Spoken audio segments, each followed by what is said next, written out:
അറിയാത്ത കുട്ടികളെ എനിക്ക് ജീവന് തുല്യ. നിനക്ക് വേണമെങ്കിൽ ഇത് മറച്ചു വെക്കായിരുന്നു. അതിന് തയ്യാറാകാത്ത നിന്റെയും മനസ്സുണ്ടല്ലോ, അത് മതി എനിക്ക്. ഒരു പുരുഷവിദ്വേഷിയെ പോലെ വളർന്ന എൻ്റെ മകൾക്ക് ഒരു ചെറുപ്പക്കാരനോട് ഇഷ്ടം തോന്നി എന്ന് പറയുന്നത് ഞങ്ങളുടെയും കൂടെ ഭാഗ്യ. അത് നിന്നെപ്പോലെ ഒരാളാവുമ്പോ ആ ഭാഗ്യം ഇരട്ടിയായി.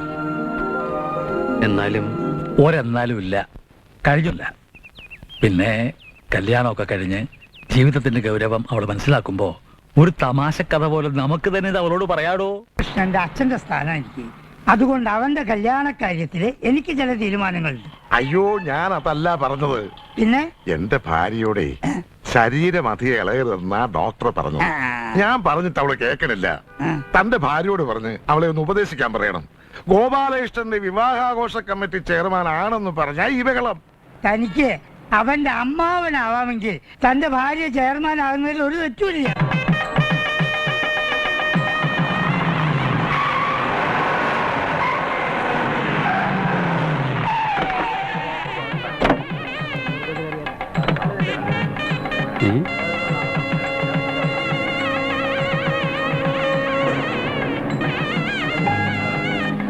അവൻ തന്നെയാണല്ലോ.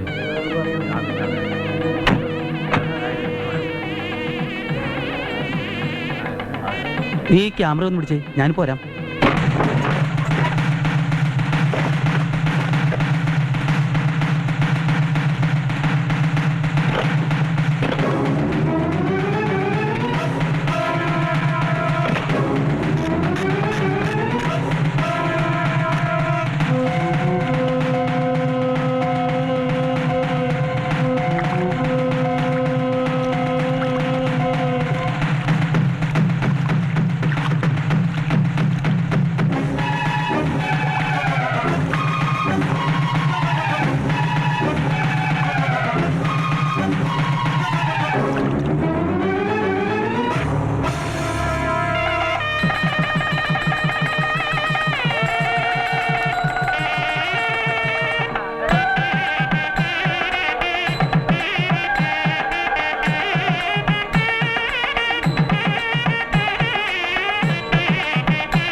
സ്വീറ്റ് സ്മെൽ, നല്ല മുല്ലപ്പൂവിന്റെ മണം അല്ലേ മല്ലികേ?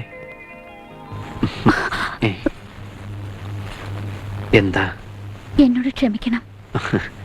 നമ്മൾ ഒരുമിച്ച് ഇങ്ങനെ ജീവിക്കാൻ തുടങ്ങുന്നല്ലേ ഉള്ളൂ.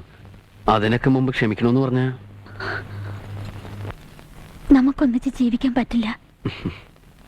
അതെന്താ? ഞാൻ വേറൊരാളുടെ കാമുകയാണ്. നോക്കി, ഭാര്യയുടെ ജീവിതത്തിലെ കഴിഞ്ഞ കാര്യങ്ങൾ കിള്ളി ചോദിച്ച് ആദ്യ രാത്രി തന്നെ അലമ്പാക്കാൻ ശ്രമിക്കുന്ന ചില വിഡ്ഢി ശിരോമണികളുണ്ട്. പക്ഷെ ഞാൻ ആ ടൈപ്പല്ല. Past is past. കഴിഞ്ഞല്ല നമുക്ക് മറക്കാം. എനിക്കതിന് കഴിയില്ല. എന്നാ നിനക്കിത് കല്യാണത്തിന് മുമ്പ് പറയാറുന്നില്ലേ? എനിക്കൊരു കാമുകനുണ്ടെന്ന് അറിഞ്ഞ എന്റെ ചേട്ടന്മാരും അച്ഛനും അദ്ദേഹത്തെ വെറുതെ വിടില്ല. ആരാണ് അയാള്? ഒരു ഓട്ടോറിക്ഷ ഡ്രൈവറാ, പേര് മധു. ശരി ശരി, ഇനിയിപ്പോ അതൊന്നും പറഞ്ഞിട്ട് കാര്യമില്ല. ഇന്നലെ വരെ നീ ഒരുത്തന്റെ കാമുകിയായിരിക്കാം, പക്ഷേ ഇപ്പൊ നീ എന്റെ ഭാര്യ. ഞാൻ ജീവിക്കുകയാണെങ്കിൽ അദ്ദേഹത്തിന്റെ കൂടെ ജീവിക്കും. എങ്കിൽ പിന്നെ നീ എന്തിനാ കല്യാണത്തിന് സമ്മതിച്ചേ? കല്യാണം കഴിഞ്ഞ് ചേട്ടന്റെ അടുത്ത് വിവരം പറഞ്ഞ ചേട്ടൻ ഞങ്ങളെ ഒരുമിച്ച് ജീവിക്കാൻ അനുവദിക്കുമെന്ന് കരുതി. നീ എന്തൊക്കെയാ പറയണേ? കല്യാണം കഴിച്ച പെണ്ണിനെ ആദ്യ രാത്രി തന്നെ കാമുവിന്റെ കൂടെ പറഞ്ഞയച്ചു എന്ന് പറഞ്ഞാ നിന്റെ അച്ഛനും ആങ്ങളമാരും എന്നെ വെറുതെ വിടുവോ?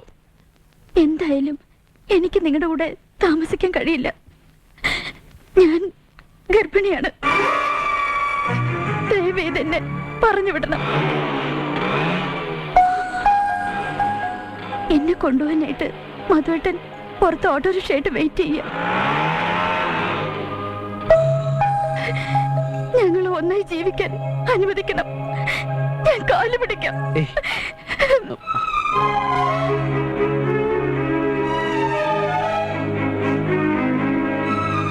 പോയിക്കോ.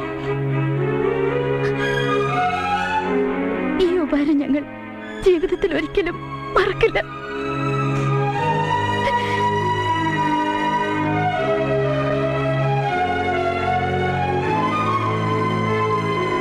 ഈ വിവരങ്ങളൊക്കെ ആ പെണ്ണിന്റെ അച്ഛനെ അറിയിച്ചിട്ടും അയാളത് ആ പെണ്ണിനോട് പറയാതിരുന്നു തെറ്റല്ലേ?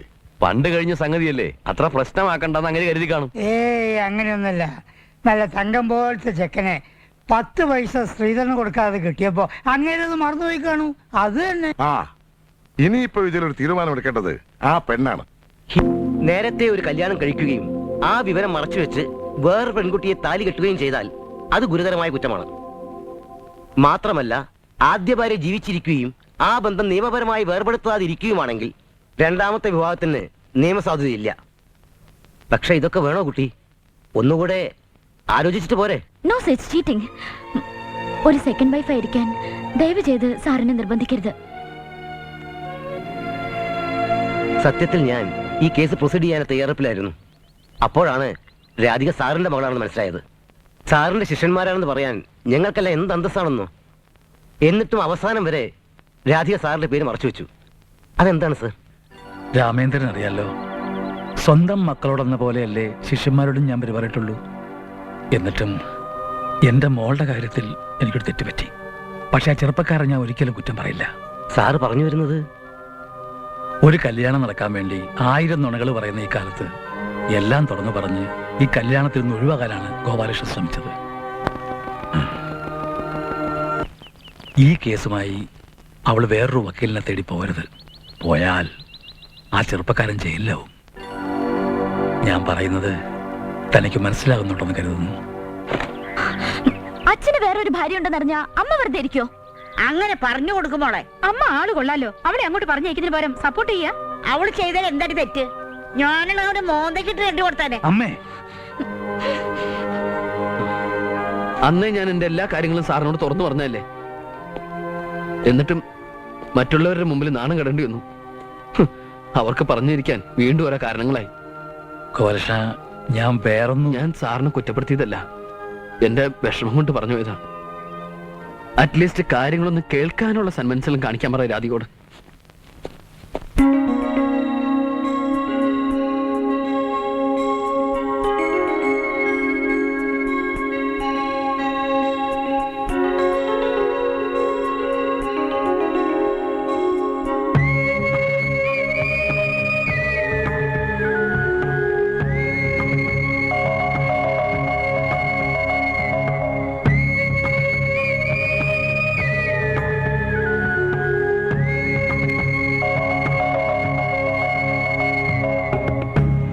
നിഴലാടും ദീപമേ തിരിനീട്ടുമോ, അലിപോലും നെഞ്ചിലേ ഇരുൾ മായ്ക്കുമോ, കനിവാരാവിൻ ഇടനാഴിയിൽ